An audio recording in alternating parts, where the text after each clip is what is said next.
Order! Order! You are an incorrigible delinquent at times.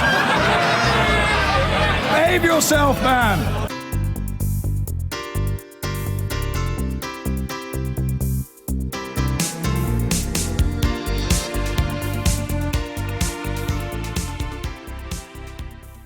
Absolutely delighted now to be joined by Matthew Taylor. Thanks for coming in. Matthew, good to see you. Last week, we got the labour market statistics. Unemployment back down at levels we haven't seen since the 70s. You have been asked by the government to come up with some proposals about how to reform working practices, but actually, what's the point? I mean, you know, everything's going swimmingly, isn't it?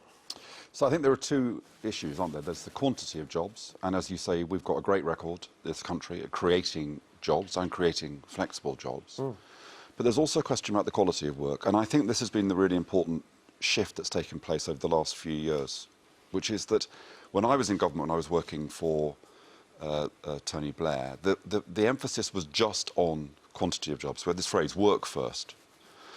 Any job was what you had to get people. Was better than no job. Absolutely. Now, I think that the things that have changed are, first of all, we've seen the growth of in-work poverty. So there's an awful lot of people now who have jobs but can't get out of poverty, and that means we need to think about how people progress in their work.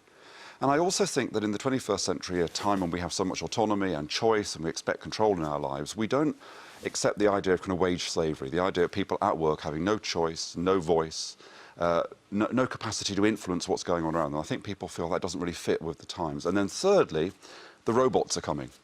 And people worry about what that's going to mean. What they want, I think, is they want it to be that robots create the possibility for human beings to have fulfilled work, not that we end up serving the machine. So I think all those things have led to a shift in people's sense of expectations and a desire for us to have good quality work as well as lots of jobs. Now, one of the things that we've talked before that you've been concerned about is a tax system that meant that decisions about what kind of jobs are created are influenced by whether it's cheaper for employers to employ people on short-term contracts, for example, or give them proper jobs. Now, you welcomed the Chancellor's decision in the budget to move towards equalisation of national insurance for the employed and the self-employed by raising the self-employment rate. But rather spectacularly last week, that policy was dropped. You must be very disappointed. Well, I'm disappointed in the sense that I think it was a sensible policy. I'm also kind of slightly disappointed because there's always a kind of battle, isn't it, between politics and policy.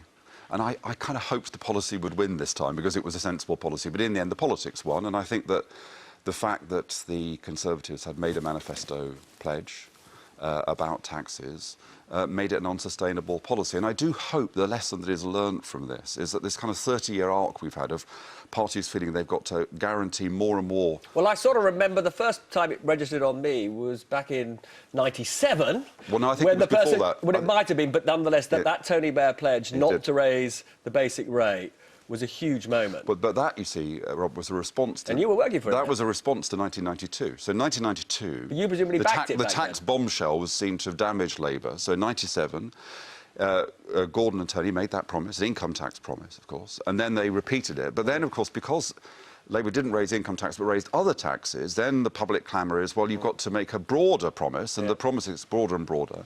Now, I think we need to put that behind us because actually it is irresponsible for people to take power for 5 years, so governments take power for 5 years, tying their hands on some of the most important tools that they've got to respond to economic change.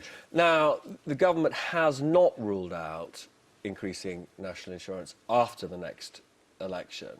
Will your report prepare the ground for that? Will you say it is a good idea, frankly, to equalise those national insurance rates so there is no tax advantage from being self-employed? So we're not empowered to make specific tax changes, but what I am... Well, no, but you've got to make recommendations. Yeah, absolutely. What I am empowered to do is to talk about the things that need to happen if we're going to have an economy of good jobs. Yeah. And two of those things are, firstly, that we do need, in my view, over time, a more level playing field, so that what we're taxing is not different types of employment, but labour as a whole, so that we don't privilege particular forms of employment. And then secondly, we need self-employment, just to be clear, is privileged at the moment. It is to a certain extent, yeah. But on the other hand, self-employed people don't, in my view, get the support and the entitlements they need. So it seems to me, to quote a phrase that we used to use a lot when Labour was in power, we need a new deal, actually, for the self-employed, which is we need a fairer tax system, but we also need stronger rights, and we need to support self-employed people in providing better for themselves. So, for example, very few self-employed people save for their pensions. Now, that's a problem for them. And also, it's going to be a problem for the public purse if those people retire without support. So we need a fairer tax system. And actually, we started doing that because self-employed people now do get the state pension. Yeah. This national insurance change would have been part of that. But that's the overall deal, a fairer, more consistent tax system, but better support for self-employed people so that they can cope with things like sickness and they can be better prepared for retirement. And just one of the things people have been focused on recently are these penalties for so-called self-employed people who work for delivery firms, for example. Parcel Force has been criticised, for example, for punishing drivers for not being at work. What do you think of that?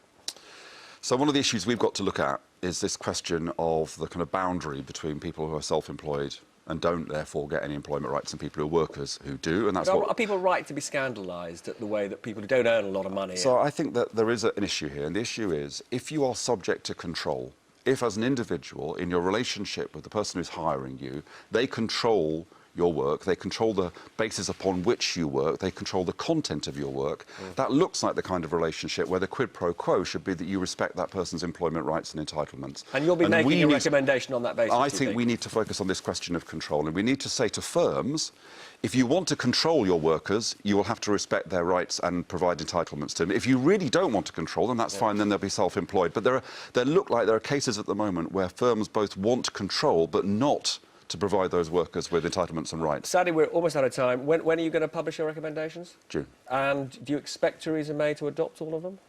Well, she's been supportive so far, but what I have to do is produce the best recommendations I can. In the end, it's up to government to decide what they can implement, and that puts us back in the domain of politics. Matthew Taylor, many thanks for coming in today. I've been